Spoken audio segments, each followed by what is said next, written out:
حضرت ابو موسیٰ اشعری رضی اللہ تعالیٰ عنہ امامت فرما رہے تھے۔ ایک واقعہ رونما ہوا، مسلم شریف میں حدیث 904 اور دوسرا نمبر اس کا 404 ہے۔ آپ کے شاگرد حتان بن عبداللہ، وہ کہتے ہیں کہ میں ابو موسیٰ اشعری رضی اللہ تعالیٰ عنہ کے پیچھے نماز پڑھ رہا تھا۔ جب آپ قاعدے کے قریب گئے تو ایک آدمی نے کہا اقیرت الصلاۃ بالبر والزکاۃ، یہ نماز نیکی اور پاکیزگی کے ساتھ پڑھی گئی۔ جب آپ نے سلام پھیرا، نماز مکمل ہوئی تو آپ نے کہا کہ یہ بات کس نے کہی تھی؟ سارے لوگ خاموش ہو گئے۔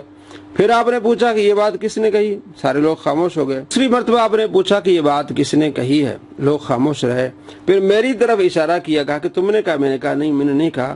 تو اس آدمی نے پھر اقرار کیا کہ یہ بات میں نے کہی ہے، لیکن میرا ارادہ اس سے خیر کا تھا۔ تو حضرت ابو موسیٰ اشعری رضی اللہ تعالیٰ عنہ فرمانے لگے اما تعلمون، کیا تمہیں معلوم ہے کیف تقولون فی صلاتکم، تم نے نماز میں کیا بات کہی ہے؟ ان رسول اللہ صلی اللہ تعالی علیہ وآلہ وسلم خطبنا، آپ صلی اللہ تعالی علیہ وآلہ وسلم نے ہمیں خطاب فرمایا، فبین لنا سنتنا وعلمنا صلاتنا، آپ علیہ السلام نے ہم نے طریقہ سکھایا کہ ہم نے کس طرح نماز پڑھنی ہے۔ فقال، آپ علیہ السلام فرماتے ہیں اذا صلیتم فاقیموا صفوفکم، جب تم نماز پڑھنے لگو تو صفیں سیدھی کرو۔ ثم لیؤمکم احدکم، تم میں سے ایک تمہارا امام بن جائے۔ فَإِذَا كَبَّرَ فَكَبِّرُوا، جب امام تکبیر کہے تم تکبیر کہو۔ وَإِذَا قَالَ غَيْرِ الْمَغْضُوبِ عَلَيْهِمْ وَلَا الضَّالِّينَ، جب وہ غیر المغضوب علیہم ولا الضالین کہے تم کیا کہو؟ آمین کہو۔ تو اس میں اختلاف ہے کہ اونچی آواز سے آمین کہنا ہے یا دھیمے آواز سے۔ تو ہمارا موقف یہ ہے کہ دھیمے آواز سے، جتنا ہم خود سن سکتے ہیں، کیونکہ آگے روایات آتی ہیں۔ تو آپ صلی اللہ تعالی علیہ وآلہ وسلم فرماتے ہیں اس طرح آمین کہنا جس طرح فرشتے کہتے ہیں تو اس کی بخشش کر دی جاتی ہے۔ تو فرشتے آمین اس طرح کہتے ہیں کہ وہ خود سن سکتے ہیں۔ اچھا، جب تم نے آمین کہنا ہے یجبکم اللہ، اللہ تبارک و تعالیٰ تمہیں اس کا جواب دے گا، یعنی آمین کو مانا یا اللہ ایسا فرما۔ فَإِذَا كَبَّرَ، جب وہ تکبیر کہے ورکع، رکوع کرے تم بھی تکبیر کہہ کے رکوع کرو۔ اور امام جب سجدے میں جائے پہلے وہ امام سجدے میں آ جائے، پھر اس کے بعد تم سجدے میں جاؤ، یعنی امام کی اقتداء کرو۔ اس کے بعد آپ صلی اللہ تعالی علیہ وآلہ وسلم فرمایا آخر میں بیٹھ کے تشہد پڑھو۔ اور اگلی جو روایت 905 اس میں یہ کہ آپ علیہ السلام فرماتے وَإِذَا قَرَأَ فَأَنصِتُوا، جب امام قرات کرے تم خاموش رہو۔ تو اس روایت میں آپ صلی اللہ تعالی علیہ وآلہ وسلم نے واضح طور پر نماز کا طریقہ صحابہ کرام علیہ رضوان کو سکھایا۔ جب نماز کا ارادہ کرو، کھڑے ہونے کی صفیں سیدھی کرو، امام قرات کرے تم خاموش رہو، اس کی قرات کو سنو۔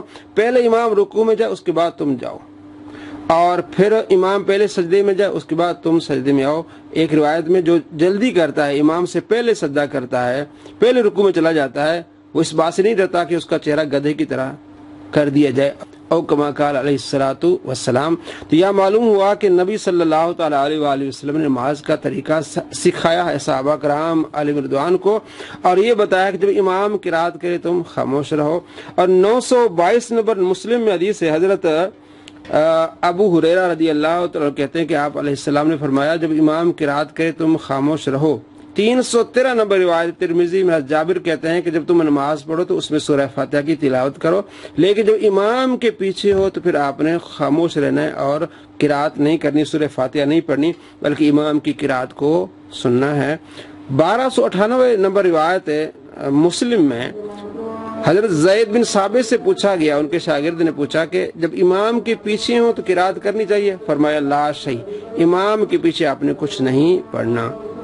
اسی طرح بہت ساری روایات جس میں حکم ہے کہ امام کی قرات آپ نے سننی ہے۔ تو یہ واقعہ اس میں بہت ساری چیزیں معلوم ہوئی کہ ہم نے امام کی اقتداء کرنی ہے اور قرات کو سننا ہے، اور اپنی طرف سے کوئی ایسے الفاظ اس میں شامل نہیں کرنے۔ السلام علیکم ورحمۃ اللہ وبرکاتہ۔